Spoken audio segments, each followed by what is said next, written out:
Hi అండి. ఈరోజు నేను నాదైన పద్ధతిలో మీకు టమాటా పచ్చడి చేసి చూపిస్తున్నాను. అయితే టమాటా పచ్చడి చాలా రకాలుగా చేసుకోవచ్చండి. అందులో ఒక పద్ధతి ఇది.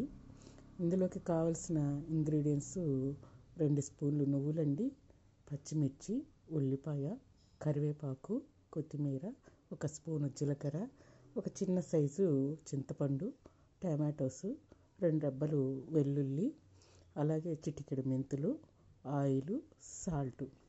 ఇప్పుడు బాణీ పెట్టి ఇందులో 2 స్పూన్ల ఆయిల్ వేస్తున్నానండి.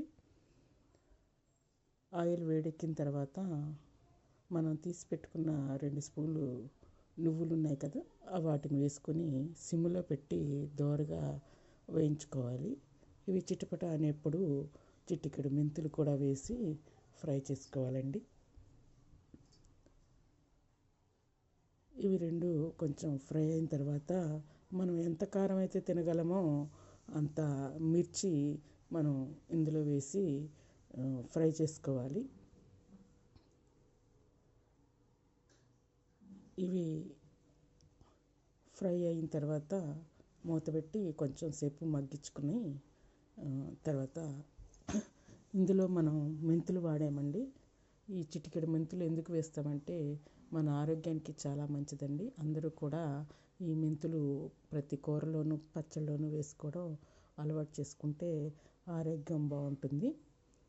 అంతేకాదండి, ఇందులో నువ్వులు వాడాం కదా, ఈ నువ్వులు కూడా చాలా మంచిదండి. ఎందుకంటే ఇందులో calcium, iron, vitamin B, protein కూడా ఉంటాయి. ఇవి మన ఆరోగ్యానికి చాలా మంచిది. ఎముక పుష్టికి కూడా చాలా మంచిదండి. అంతేకాదు జుట్టుకు కూడా చాలా మంచిది. అలాగే ఇప్పుడు కరివేపాకు వేసానండి. మిర్చి దోరగా వేగిన తర్వాత నేను ఒక గుప్పెడు కరివేపాకు వేసాను. ఈ కరివేపాకు కూడా ఒక 2 నిమిషాలు అలా ఫ్రై చేసుకుని మూత పెట్టి 2 నిమిషాలు మగ్గనిస్తే అన్నీ చక్కగా మగ్గిపోతాయి. ఈ కరివేపాకు కూడా చాలా మంచిదండి. కరివేపాకులో కంటి చూపు చాలా బాగా పనిచేస్తుంది. అలాగే జుట్టుకు కూడా ఈ కరివేపాకు అనేది చాలా మంచిగా పనిచేస్తుందండి. మన యొక్క జుట్టు రూట్స్ ఏవైతే ఉంటాయో వాటిని బలంగా ఉండడానికి సహకరిస్తుంది. అంతేకాదు నల్లగా ఉండడానికి కూడా, జుట్టు పెరగడానికి కూడా ఉపయోగపడుతుంది.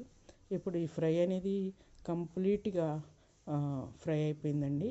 ఈ పచ్చిమిర్చి, కరివేపాకు, నువ్వులు ఏవైతే ఉన్నాయో వాటిని తీసి నేను జార్లో వేసుకుంటున్నాను.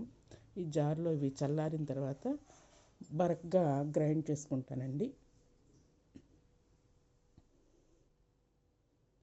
ఇప్పుడు ఇదే బాణీలో మరొక స్పూను ఆయిల్ వేసి అందులో ఆ చింతపండు, చిన్న గోలీ సైజ్ చింతపండుని వేసి దాంట్లో టమాటాలు కూడా వేసి మగ్గనిస్తానండి.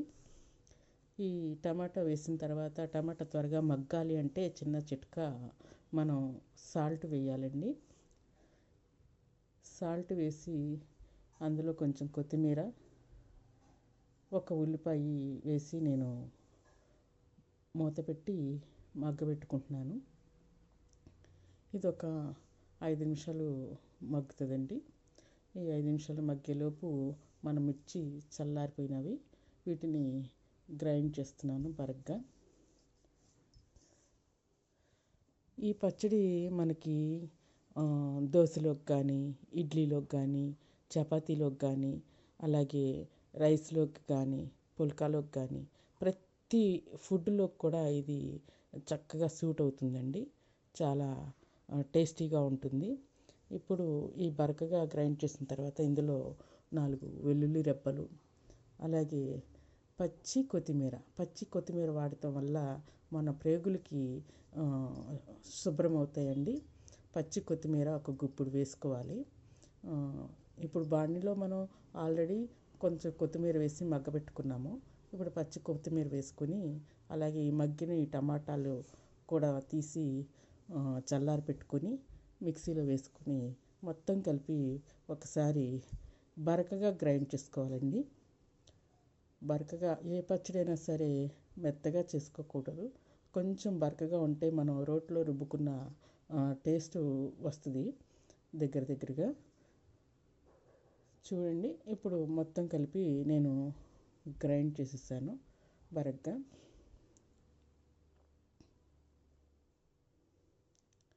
ఈ పచ్చి కొత్తిమీర వాడడం వల్ల మనకి కడుపు శుద్ధి అవుతుందండి. ఫస్ట్